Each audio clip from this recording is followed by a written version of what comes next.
Chuonyo North olando chenro mar chako wuoth e miere mar manyo jopuonjre mane otimo penj mar KCPE to pok odonje skunde mane oluongie ma en yor neno ni gichopo kwan 100% mag jopuonjre mawuok e klas 8 ka donje 9 ma biro kinde ma bende pod nitie jopuonjre mane otimo maber e gwenge gi to mopogore opogore to pok oyudo thuolo mar donjo e klas 9 juma achiel bang' donjo mar jopuonjre go e skunde sekondar. Jafumbo marwa Judith Omondi miyo ler mathoth.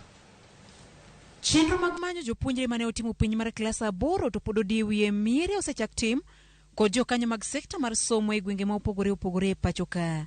E kaunti ma Homa Bay, jalup komishona mar Chuonyo North Aaron Koros oko ni chakre juma manyien gi dhi wuoth e kor gwenge go ka gitiyo machiegni kod ruodhi kod jolupgi mar golo oko jopuonjre ma pod okwamo pacho. We hope by the end of that missions we'll be able to mop up any other candidate that's remained behind, so that we ensure that we have 100% transition in Karachonyo constituency. So we are even encouraging those parents, those who have not enough money, to take their students to the neighboring schools so that they can be admitted there. E kaunti ma Kajiado kardak ma Kitengela waromo kod Eric Sila ma inja puonjre mane oyudo maximum 417.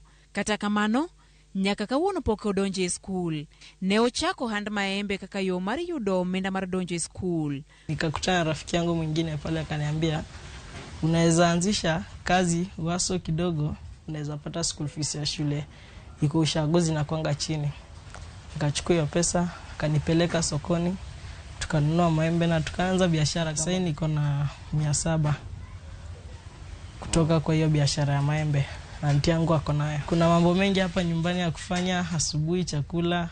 Najua hii pesa ikikaa hapa itatulia kwa mfuko. Wonsila manoti mnebero kinde maokalo onge kod nyalo mar puonjo wuode kamin mare to koni koro girito mana hono mademi wuode ochoplekne. Ile plan nilikuwa nayo ni kuendelea na kutafuta usaidizi kwa sababu mimi niko mgonjwa bado, na ningetamani kuna watu walikuwa nimewaambia waendelee na kunitafutia pesa ile kidogo na waweza mpeleka ile shule tunaweza kulipa kule Ushako.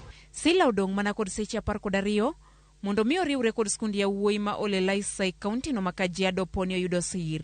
E kar dak ma Mulolongo weche ok opogore. Edgar Onsare ok nyal riwore kod skundi ya wuoyi ma Nyambaria kuma ne oluongie. Nyaka sani gima en go en mana sanduku kod sabun ma ok nyal chopo dwaro duto mondo mi odonji e skul. Moko kuom jood bura bende koro kwayo jogo man gi nyalo mondo kik geno omenda mag basari kende to ochwal lwetgi e kuma ginyalo. Somo ma Karachuonyo ok en mar mbunge kende en marwa waduto kaka Karachuonyo. Omiyo ng'ata mong'eyo yo moro mwanyalo yudo godo kaka nyathi moro diyud resruok, diyud konyruok mondo ngimane mabiro obed maber, otemia gi tekre mondo ng'among'eno okonywa.